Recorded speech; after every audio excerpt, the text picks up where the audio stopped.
Salut Zotac, c'est Nochan. Ça fait déjà 15 ans que chaque année je rate Japan Expo. 15 ans quand même.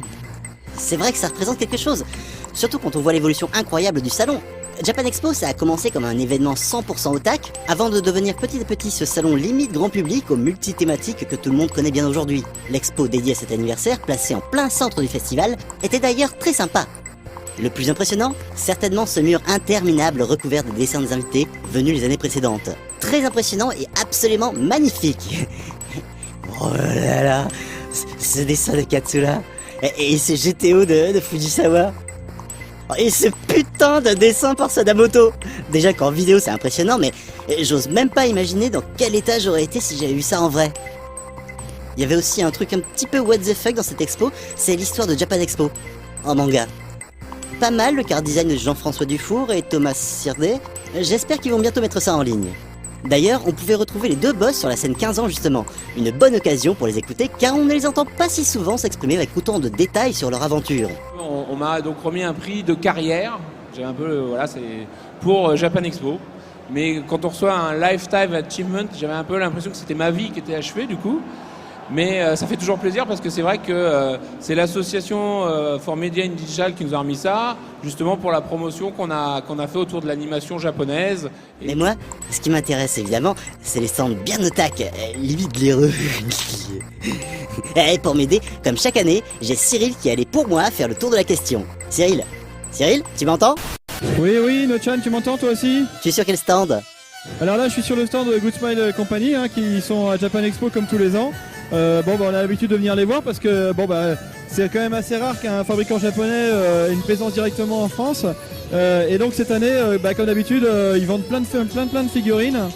On voit que ici sur le panneau qu'ils ont mis devant leur stand, alors ou toutes les figurines s'appellent Rupture ou alors elles sont toutes vendues. Donc, en fait, il y a vraiment beaucoup de choses qui sont déjà vendues. Et là, tu te souviens, Nochan, c'est la Snomiku qu'on a fait gagner à 120%. Je pense que les gagnants doivent la recevoir en ce moment même puisque voilà, elle a été livrée, elle est en vente et là elle est en rupture déjà. Ah ouais, c'était dans Tokyo Café. Ah, elle va me manquer cette émission d'ailleurs. Tu peux me montrer un peu les nouveautés s'il te plaît? Donc voilà, comme d'habitude, une belle vitrine, mais encore plus belle cette année puisqu'il y a des dioramas et il n'y a pas que du Good Smile Company, il y a du Mac Factory également puisque c'est une compagnie de laquelle ils sont très proches. Donc voilà, avec des jolies figurines qui sont ici. On voit ici une réédition d'une figurine dans Mythical Murders. Je me souviens bien, ce personnage s'appelle Aoba, c'est le héros. Un beau joli diorama avec des figurines de Nintendo puisque maintenant Good Smile Company fait un partenariat avec Nintendo. Donc un Link, une Samus et puis derrière un Luigi. Alors c'est pas le Luigi badass malheureusement, mais peut-être qu'un jour on aura droit au Luigi de Mario Kart 8. Et puis un peu plus loin, donc on a des nouveautés qu'ils avaient déjà présentées. Donc l'attaque des Titans qu'on a pu voir dans le reportage sur Good Smile Company. Voilà, là elles sont présentées, elles sont pas encore à la vente, mais elles sont déjà présentées. Derrière on a également du Kill la Kill avec Ryoko et Mako. Donc ce sont des figurines très attendues mais qui ne sont pas encore disponibles pour l'instant, au moment où on parle. Donc là Nochan, cette figurine on l'avait déjà vue il y a 2 ans je crois. Et alors figure-toi que là je crois que c'est des fan stock. C'est des fan stock qu'ils ont retrouvés il me semble. Donc elle est encore en vente. Et je ne sais pas encore pour combien de temps, parce que c'est une très belle figurine, et c'est quelque chose qui est facile à exposer. Allez, maintenant on va voir ce qu'il y a ailleurs. Ok, moi de toute façon je te fais confiance. Tu nous emmènes où là? Eh bien, je suis sur le stand Japan Zone, on est déjà venu plusieurs fois, et là il y a encore une exclue cette fois-ci, qu'est-ce que c'est? Alors cette année on représente la société Kenshin d'Art of War, voilà. Alors eux ils sont spécialisés dans principalement on va dire les grosses résines de Berserk et Gans. Donc on est vraiment sur de la figurine de luxe, voilà. Oui, on le voit avec le prix déjà, c'est... Bon ouais, c'est sûr, c'est pas pour toutes les bourses, hein. On est dans les 500 € à peu près. Mais bon, on peut voir que les finitions sont quand même assez exceptionnelles, hein. Voilà. Et donc là, on les représente, on a lancé le partenariat cette année et on va travailler leurs produits en France pour les années à venir. Voilà. Et on est très très heureux de travailler avec eux. Voilà. T'as vu Nochan, mais en plus c'est quand même assez gore, hein. C'est des figurines 18+, hein. Mais Oui, mais moi ça me plaît bien. Tu veux bien m'en offrir une? Non. Ah, ça ne m'étonne pas de toi. Hein. Bon, on passe à la suite. Alors là je suis devant le stand Orange Porte, c'est comme on voit c'est marqué ici Shizuoka Idol Unit.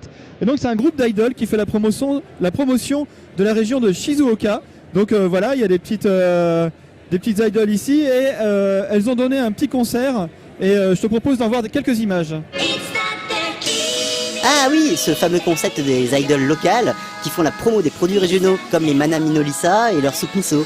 Ça c'est tellement japonais que même sur No Life, c'est pas évident à faire passer comme concept. Tiens, tu as encore trouvé du Miku? Mais oui, encore du Miku, mais cette fois-ci, regarde, c'est un stand officiel, une exposition officielle de Hatsune Miku. Et oui, bah, à Japan Expo cette année, il y avait vraiment de très très belles choses. On va aller la découvrir ensemble. Ok. Alors regarde, ici, bon alors il y a du monde, hein. Et là regarde déjà, on est accueilli par Hatsune Miku en personne, en chair et en PVC je dirais. Voilà, grandeur nature. Ça ferait classe dans mon salon. Et tout le long, on a... Ça va Cyril? Voilà. T'as l'air un peu paumé. Je continue. Oui, vas-y. Ici on a une vitrine avec des goods. Alors des goods Hatsune Miku, il y en a plein, on en a déjà vu plein, mais surtout ce qui est intéressant, on a des illustrations. Alors ce ne sont pas les illustrations originales, mais c'est quand même très très sympa d'avoir ça ici. Ici encore des goods, des t-shirts. Et surtout, pour ceux qui veulent acheter des goods, il y a une boutique de goods officielle. Et il y a des nouveautés qu'on n'a jamais vues. Ces petits dioramas et ces petites figurines, on va voir tout de suite ce que c'est. Tiens, des figurines en plomb de Miku. Ça a l'air assez spécial comme concept. They're the first collaboration with a French figure maker, and usually Pixie is making French comics only, but for the first time they did this really artisanal kind of great handmade work. It is made out of metal, so it is very heavy, and we had a concept for Hatsune Miku, Une journée à Paris. And you can see that Hatsune Miku is eating macaron. And she is here in front of a macaron shop. And you see Luca, she is trying to steal a macaron. Ok, super, merci Cyril. Mais tu me parlais d'une boutique tout à l'heure. On va y aller tout de suite.